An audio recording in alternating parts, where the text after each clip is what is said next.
हुए public representatives हैं,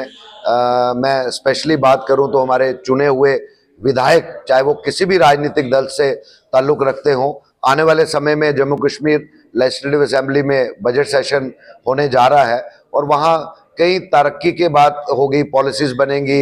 employment पे वहाँ डिबेट्स होंगी, डेवलपमेंट के रिलेटेड डिबेट्स होंगी। हम चाहते हैं इन सब मुद्दों के साथ साथ इससे भी ऊपर मुद्दा जो पूरे जम्मू कश्मीर को खाया जा रहा है, एक दीमक की तरह, एक सिनक की तरह लगा हुआ है, वो है ड्रग मिनेंस का मुद्दा। और कितने नौजवानों ने इसमें अपनी जान गंवा दी है, कितनों के घर जो है अंधकार में चले गए हैं। हम चाहते हैं कि आने वाले बजट स्तर में जम्मू कश्मीर में सभी विधायक, मैं उन सभी से अपील करना चाहता हूं कि अपनी पार्टी लाइंस को एक तरफ रखकर सर्वसम्मति से एक डिबेट असेंबली के अंदर होनी चाहिए और उस डिबेट में एक यूनैनिमस रेजोल्यूशन आना चाहिए कि जो ये ड्रग्स में इन्वॉल्व है और हमारे जो आने वाली फ्यूचर जनरेशन है उसको तबाह करने में लगे हैं, कोर्ट ऑफ द लॉ में अगर उनके अगेंस्ट ड्रग्स बेचने के जुर्म साबित होते हैं तो उनको सजाए मौत होनी चाहिए, ताकि पूरे समाज में ये मैसेज आए कि कोई गलती से भी इस ड्रग्स के धंधे में ना पड़े। ये बहुत ही जरूरी है। उसका रीजन ये है कि शायद ही कोई गांव, शायद ही कोई कस्बा, शायद ही कोई इलाका ऐसा होगा जहां पे सस्पेक्टेड ड्रग ओवरडोज से किसी नौजवान ने अपनी जान ना गंवाई हो। आखिर कब तक हम अपनी राष्ट्रवादी सोच रखने वाली युवा पीढ़ी को ऐसे मरता देखेंगे? ये हम कतई बर्दाश्त नहीं करेंगे। और हम आपके माध्यम से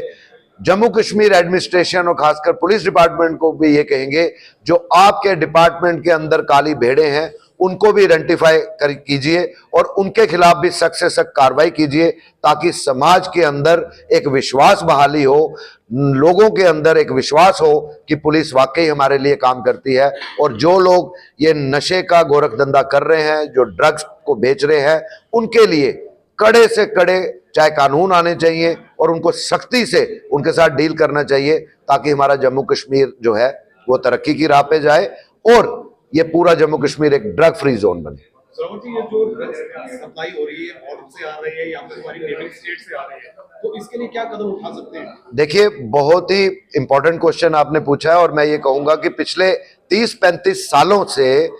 पाकिस्तान द्वारा एक षड्यंत्र के तहत यहाँ पे प्रॉक्सी वॉर और टेररिज्म को इनिशिएट किया था 90 के दशक में, और पाकिस्तान ने हर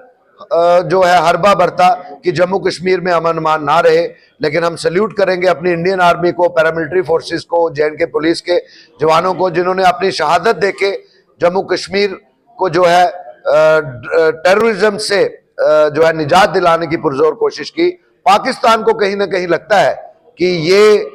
टेररिज्म में अगर वो फेल हुए हैं तो उसके साथ साथ नैर्को टेररिज्म जो है वो लेके आएंगे, और उसी के चलते एक बहुत ही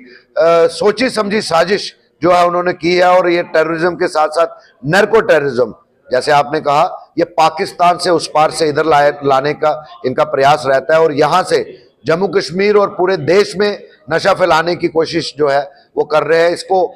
जितनी भी लाइड एजेंसीज है, इस षड्यंत्र को निस्तो नाबूद करना चाहिए। हम सब उनके साथ हैं। और जम्मू कश्मीर की अगर हम बात करें तो ये एक वक्त में ट्रांजिशनल रूट था, लेकिन आज नशे की खेपें जम्मू कश्मीर में और खासकर जम्मू खित्ते में लाई जा रही हैं। और हमारी राष्ट्रवादी सोच रखने वाली युवा पीढ़ी, जिसने टेररिज्म से डट के मुकाबला किया, आज उसको नैर्को टेररिज्म में धकेलने की एक साजिश हो रही है, जो हम कतई बर्दाश्त नहीं करेंगे। इसलिए हम बार बार ये अनुरोध कर रहे हैं हमारे जितने भी चुने हुए विधायक हैं कि आप इस बार अपने मुद्दों के साथ साथ ये भी जनता का मुद्दा है, और ये जनता का बड़ा अहम मुद्दा है, क्योंकि कई माओं ने अपने जो है बच्चे खो दिए हैं, कई बहनों ने अपने भाई खो दिए हैं। अब ये हम आगे बर्दाश्त नहीं करेंगे और राष्ट्रवादी सोच को और मजबूत अगर करना है तो इस ड्रग्स के सिस्टम को, इस ड्रग माफिया को ध्वस्त करना ही सरकार की प्रायोरिटी रहनी चाहिए।